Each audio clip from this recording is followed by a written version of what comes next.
Apatite को हम हिंदी में भूख भी बोलते हैं। तो ये जो एपेटाइट होती है वो एक तरह की कोई भी डिजीज़ नहीं होती है। ये सिर्फ एक तरह का सिम्टम्स होता है जो कि हमारी बॉडी में किसी प्रकार का इन्फेक्शन होता है तो हमें किसी भी पेशेंट में देखने को मिल जाता है कि उसकी भूख है वो अचानक से कम हो जाती है। तो मैंने यहाँ पे बिल्कुल सिंपल, बिल्कुल बहुत ही नॉर्मल लैंग्वेज में लिख रखा है जो कि आपकी समझ में बहुत अच्छे से आ जाएगा। तो यहाँ पे देखिए, जो एपेटाइट है वो क्या होता है कि हमें अचानक से किसी भी प्रकार की भूख नहीं लगती है या हमें कोई भी चीज़ खाने की इच्छा नहीं, तो हमें अंदर से ये ऐसा फील नहीं होता है कि हमें ये चीज़ खानी चाहिए। तो ये सिंपल सी एपेटाइट होती है। तो यहाँ पे हम अलग अलग टर्म से भी इसको जानते हैं, जो कि एपेटाइट को जैसे कि हम कह सकते हैं कि प्योर एपेटाइट भी उसको बोला जाता है। फिर नेक्स्ट हमारा लॉस ऑफ एपेटाइट भी इसको बोला जाता है। और जो कि काफ़ी ज़्यादा इंपॉर्टेंट टर्म है जो कि मेडिकल की भाषा में बोला जाता है वो है हमारा एनोरेक्सिया, जो कि काफ़ी ज़्यादा इंपॉर्टेंट टर्म है जो कि मेडिकल स्टूडेंट हैं तो उनको इसके बारे में पता होना ज़रूरी था। तो अब हम बात कर लेते हैं इसके कुछ कॉजेज़ के बारे में। आखिरकार जो एपेटाइट है वो लॉस क्यों हो जाती है, क्यों हमें भूख लगना अचानक से बंद हो जाती है। तो यहाँ पे वैसे तो काफ़ी सारे रीजंस होते हैं, लेकिन मैंने यहाँ पे कुछ इंपॉर्टेंट रीज़न है वो यहाँ पे छांट के रखे हुए हैं। तो सबसे पहला हमारा रीज़न है जो कि काफ़ी ज़्यादा इंपॉर्टेंट है वो हमारा इन्फेक्शन। अगर आपकी बॉडी में किसी प्रकार का इन्फेक्शन हो सकता है, जैसे कि आपके में वायरल इन्फेक्शन हो गया, बैक्टीरियल इन्फेक्शन हो गया, तो उस कंडीशन में आपकी भूख लगना कम हो सकती है। फिर जो नेक्स्ट हमारा डिप्रेशन, अगर कोई भी बंदा जो कि डिप्रेशन ज़्यादा रहता है, उसको ज़्यादा टेंशन रहती है, तो उस कंडीशन में भी उसकी जो भूख है वो लॉस हो जाती है। फिर जो नेक्स्ट हमारा स्ट्रेस, आप अगर स्ट्रेस ज़्यादा लेते हैं तो उस कंडीशन में आपकी भूख है वो आपकी कम हो जाती है। नेक्स्ट है वो हमारा एंग्जाइटी। कुछ लोग ऐसे होते हैं जो कि काफ़ी ज़्यादा चिंता करते हैं किसी भी पर्टिकुलर चीज़ को लेके कि ये कैसे होगा, वो कैसे होगा, तो उसको जो चिंता बोला जाता है जिसको हम इंग्लिश में एंग्जाइटी बोलते हैं। तो यहाँ पे उस कंडीशन में आपकी जो भूख है वो लॉस हो सकती है। फिर जो नेक्स्ट हमारा इंसोमेनिया, जो कि काफ़ी इंपॉर्टेंट टर्म है, जो मेडिकल स्टूडेंट हैं तो उनको इसके बारे में जानकारी होना ज़रूरी है। तो इंसोमेनिया एक ऐसा टर्म होता है जैसे कि आप जब सो जाते हैं तो आपकी अचानक से रात में ही नींद खुल जाना, या आप प्रॉपर नहीं सो पाते हम कह सकते हैं। तो उस कंडीशन में आपकी जो भूख है वो कम हो जाती है। तो उसमें भी आपके जो लॉस होने के एपेटाइट के काफ़ी ज़्यादा चांसेस होते हैं। फिर जो नेक्स्ट हमारा वो हमारा प्रेगनेंसी, जो कि प्रेग्नेंट महिलाएं होती हैं तो उस कंडीशन में भी उनको जो भूख है वो कम हो जाती है। तो ये थे कुछ रीज़न जिसके बारे में आपको जानकारी होना ज़रूरी था। तो अब हम बात कर लेते हैं इसके डायग्नोस टेस्ट के बारे में। अगर कोई भी पर्सन है उसको अगर भूख नहीं लग रही है तो उस कंडीशन में डॉक्टर कैसे आइडेंटिफाई करते हैं कि उनको क्या दिक्कत है, किस वजह से भूख नहीं लग रही है। तो जो हमारा पहला रीज़न होता है वो है हमारा फिजिकल एग्जामिनेशन। तो जब आप डॉक्टर के पास जाएंगे तो उस कंडीशन डॉक्टर आपसे कुछ इंपॉर्टेंट क्वेश्चन पूछेंगे, जैसे कि आपकी जो भूख है वो कब से कम लगना शुरू हुई है, आपके ये सीवियर तो नहीं है, और आपका वेट है वो कितना लॉस हो चुका है, और आपसे ये भी पूछेंगे कि आपको भूख लगने के साथ साथ कोई इधर सिम्टम तो नहीं, जैसे कि आपको बुखार आ रहा हो या कोई और दिक्कत हो। तो उस कंडीशन में ये सारे जो इंपॉर्टेंट क्वेश्चन है वो पुटअप किए जाते हैं। फिर जो नेक्स्ट आता है वो हमारा टेस्ट ऑफ ब्लड, की आपकी जो खून की जांच कराई जाती है जिससे कि पता चल जाता है कि आपकी बॉडी में कोई भी इन्फेक्शन तो नहीं है। तो सबसे ज़्यादा इंपॉर्टेंट टेस्ट है वो हमारा सीबीसी टेस्ट, जिसके बारे में मैंने आपको बता रखा है, जिसमें आपकी कंप्लीट ब्लड काउंट का जो स्टडी है वो की जाती है। फिर जो नेक्स्ट हमारा अल्ट्रासाउंड भी उसमें कराया जाता है। फिर जो नेक्स्ट हमारा एलएफटी, आपकी लिवर की वो फंक्शनिंग है वो टेस्ट की जाती है, और आपके साथ में किडनी का टेस्ट भी किया जाता है। तो ये कुछ तरह के टेस्ट हैं जो कि आपके एग्जामिन किए जाते हैं, और इसके थ्रू भी पता लगा लेते हैं कि आपकी भूख है वो आखिरकार किस वजह से लॉस हो रही है। तो अब हम बात कर लेते हैं इसके ट्रीटमेंट के बारे में। अगर कोई भी पर्सन है उसको अगर एपिटाइट की दिक्कत है तो उस कंडीशन में उसको क्या ट्रीटमेंट दिया जाना चाहिए जिससे कि जो पेशेंट है वो जल्दी से रिकवर हो सके।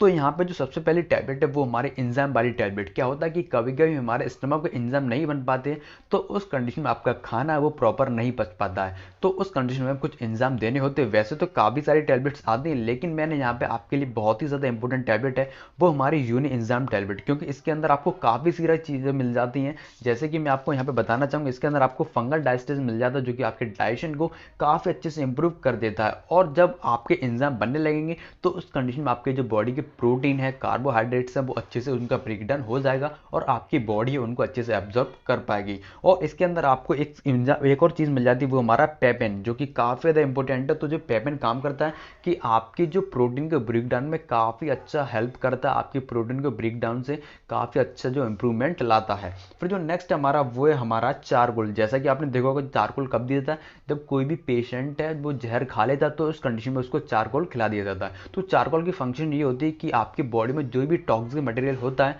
वो उसको हमारी बॉडी से बाहर कर देता है। तो ये हैं कुछ इसके इंपॉर्टेंट, इस वजह से मैंने यहाँ पे आपके लिए ये यूनिज़ाम टैबलेट सेलेक्ट की, क्योंकि इसके अंदर आपको काफ़ी सारे इंग्रेडिएंट मिल जाते हैं जो कि नेचुरल फार्मूला पे ही बेस्ड हैं। तो ये एंजाइम है जो कि काफ़ी ज़्यादा इंपॉर्टेंट है। तो ये आपके डाइजेशन को भी इंप्रूव करेगा, आपको ब्लॉटिंग जैसी कंडीशन, जैसे कि कोई भी पेशेंट जिनका पेट फूलने जैसी कंडीशन हो जाती है या आपके गैस बन रही है, तो उस कंडीशन में आप इसका यूज़ कर सकते हैं। नेक्स्ट हमारा डिस्कम्फर्ट, अगर आपका स्टमक डिस्कम्फर्ट है तो उस कंडीशन में ये एंजाइम जो टैबलेट आती है यूनिज़ाम के नाम से, जो कि काफ़ी यूजफुल होती है, तो उस कंडीशन में इसका काफ़ी ज़्यादा यूज़ किया जाता है।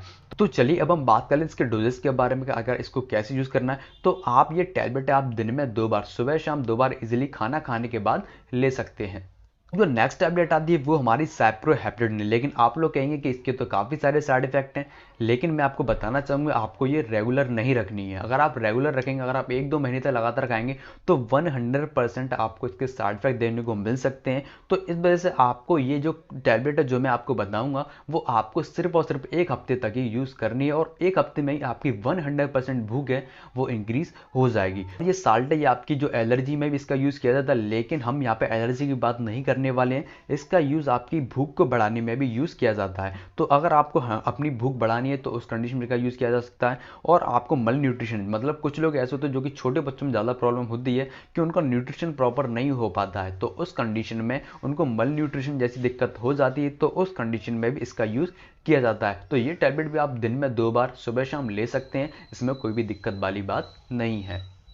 तो अब जो नेक्स्ट है वो हमारा मल्टीविटामिन्स। तो क्या होता है कि आपकी जब भूख लॉस हो जाती है, तो उस कंडीशन में क्या होता है कि हमारी बॉडी के विटामिन्स, मिनरल्स, जो उनका जो सब कुछ है वो संतुलन बिगड़ जाता है। तो उस कंडीशन में हमें कुछ मल्टीविटामिन्स की भी जरूरत पड़ती है। तो उस कंडीशन में आपको सजेस्ट करूंगा कि आप एक अच्छे ब्रांड का ही खरीदें। मैं यहाँ पे कोई भी स्पॉन्सरशिप नहीं कर रहा हूँ, तो यहाँ पे आप चाहे तो न्यूरोकाइन गोल्ड खरीद सकते हैं, और आप चाहे तो कोई अदर कंपनी भी चूज कर सकते हैं। मैंने आपको ये सजेस्ट इसलिए किया क्योंकि ये काफ़ी अच्छी कंपनी है जो कि अपने प्रोडक्ट को काफ़ी अच्छे से इंप्रूव कर रही है। तो ये जो कैप्सूल है इसके अंदर आपको मल्टीविटामिन्स भी मिल जाते हैं, इसके अंदर आपको मिनरल्स भी मिल जाते हैं। तो और ये कैप्सूल ये आपकी बॉडी के एनर्जी लेवल को मेंटेन रखता है और आपके ब्लड सर्कुलेशन को इंप्रूव करता है, जिससे कि आपका ब्लड है जो सर्कुलेट अच्छे से होता है और आपको कोई भी बीमारी होने के चांसेस कम हो जाते हैं। फिर जो नेक्स्ट हमारा इम्यूनिटी, ये आपकी इम्यूनिटी को भी बूस्ट करता है। आपकी जो इम्यूनिटी होती है, जो कि हमारे डिजीज से लड़ने की क्षमता होती है, ये उसको भी इंप्रूव करता है। नेक्स्ट हमारा फैटिग, अगर कोई भी है उसको थकान ज़्यादा रहती है, तो उस कंडीशन में भी आप इसका यूज़ कर सकते हैं, और आपको इसके साथ तो लेना ही है, और आपको ये कैप्सूल हमेशा खाना खाने के बाद ही यूज़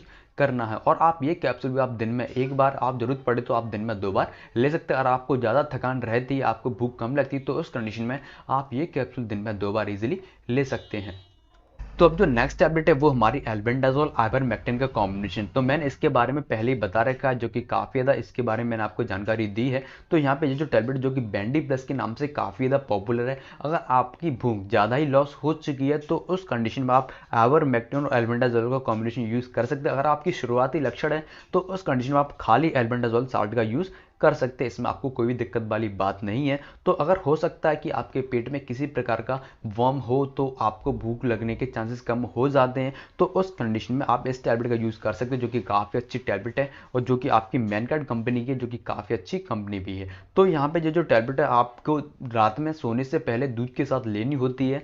तो ये जो टैबलेट है आपको हफ्ते में 1 बार लेनी होती है। तो ये थी कुछ टैबलेट जो कि आपकी भूख को 100% इंप्रूव कर देंगे। आपको इसमें कोई भी सिरप लेने की जरूरत नहीं है। तो उम्मीद करता हूं आपको ये वीडियो इन्फॉर्मेशन काफी ज़्यादा पसंद आएगी। तो प्लीज वीडियो को लाइक कर दीजिए और ऐसे न्यू अपडेट चैनल को सब्सक्राइब जरूर कर लीजिए, और आप मुझे कमेंट